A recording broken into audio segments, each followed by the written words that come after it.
this kind of covers craft for the most part, as opposed to fine art. So there's some terms here. I'm going to have you look at those. So it's exploring how art is related to daily life.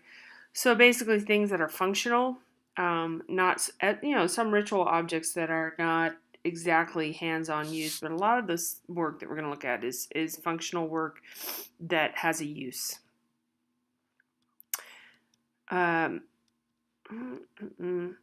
Okay, so ceramics. This is the art of making objects from clay. There's a lot of different ways to make things out of clay. Plastic is when clay is mixed with water and becomes moldable. That isn't really a very good term, but at any rate, workable clay has to have some moisture in it. It's not dry. Then it's fired in the kiln, which is basically an oven, 1200 to 2700 degrees. It goes a little higher than that. And then it takes all the water out and the chemical water as well, which is kind of hard to understand. But at any rate, it makes it into rock again. Okay? So once it's fired in the kiln, it can never be broken down again. You could smash it into pieces and use it as some kind of mosaic stuff, but you can't really do anything else with it. So this is Maria Martinez. Julian was her husband, and he was the one that did the decoration on the work. She formed the pot. So she is the wet worker, as we call in ceramics. She's sort of more of the sculptor. She makes the form, and then he is the one who's going to paint it and decorate it. A lot of the burnishing you see on here, this is all done with a stone or a spoon or other implements. You can kind of see the sheen right there. The whole thing is burnished, and then he goes back in and paints on top of the burnishing with a liquid slip. No glaze. So there's slab construction. You roll it out into sheets. I think probably a lot of you guys have done this, where you take two sticks and the rolling pin and you roll it thin. It's like baking like a biscuit, or you'd roll out something flat like cookies. Coiling is what she does. This is a coil pot. Okay, this is coiled, bunch of like strands of clay put together in a spiral and then smoothed together, very, very smooth. Then the potter's wheel is something that spins around. Now we have all this at COD. If you ever want to take a clay class, there are several that we have. We have a good studio for this. Potter's wheel is a rotating disc. This is invented in China, much like we know about paper and ink and gunpowder. Many things were invented in China.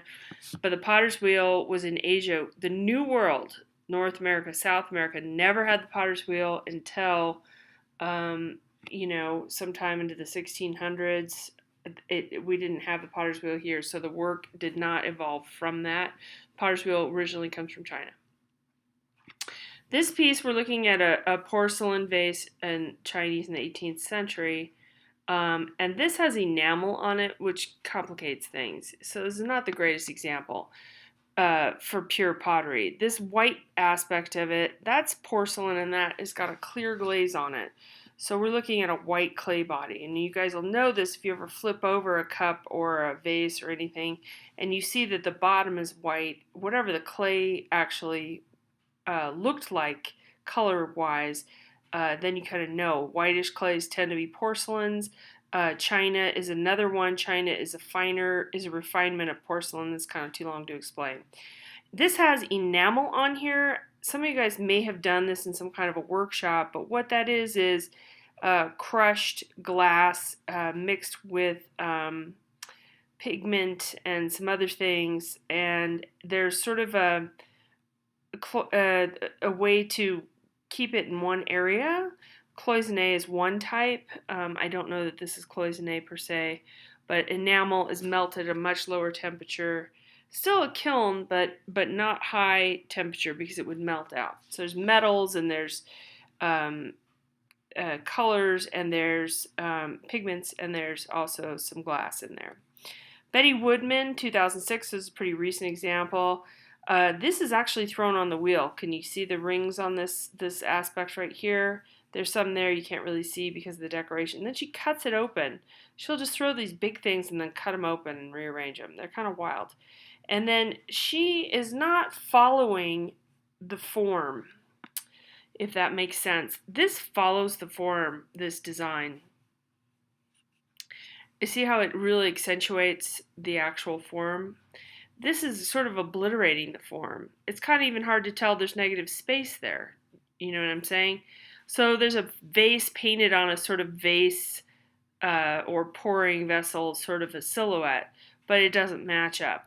These bright colors obliterate a lot of the texture. Like I said, you can't even see some of the throwing rings on here. Well-known ceramic artist. So this is earthenware. This is